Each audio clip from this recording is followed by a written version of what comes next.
gonna make it for 315 calories and 37 grams of protein. Alright, so as many of you know, I've lost over 70 pounds, but I've never actually felt like I've been on a diet.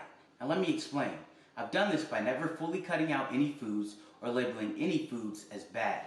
Welcome to Hunk's Kitchen, where we make all your favorite foods low calorie and high protein to help you reach your fitness goals.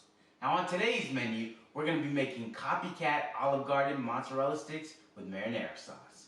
Now at most restaurants, this snack, not even a meal, is going to run you anywhere from 600 to 900 calories. But here at Hunk's Kitchen, we going to make it for 315 calories and 37 grams of protein. Alright guys, so right now we've got the oven heating up over there. Now keep in mind guys, we're never ever going to be frying our foods here. We're either going to be using an oven or an air fryer because we want to save our calories. We don't want to sacrifice any of the taste. We can get that same great taste in the air fryer. Alright, next guys, we've got our cheese here. Now I really want to talk about this cheese. This is a great string cheese. It's reduced low-fat mozzarella, low calories, 50 calories per stick, guys. So I've already got some of mine cut up right here, so I was already ready.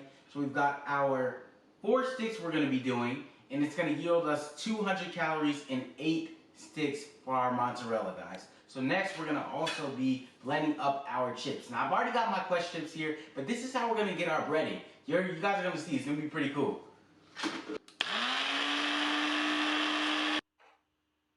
Okay, so we've got our breadcrumbs all blended up, and now what we're going to be doing is we're going to be taking the cheese, dipping it in these egg whites right here. So you take your egg whites, go ahead and pour it into your bowl, and then now what the key is going to be here is we take the egg whites, and the egg whites are actually going to help the breadcrumbs stick to the mozzarella sticks and give us that great crunch.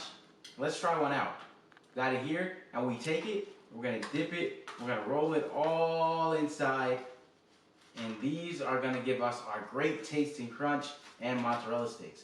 We're going to put it on our pan and we're going to finish the rest. Alright, now y'all know the drill. We don't use no oven mitts around here. Let's go.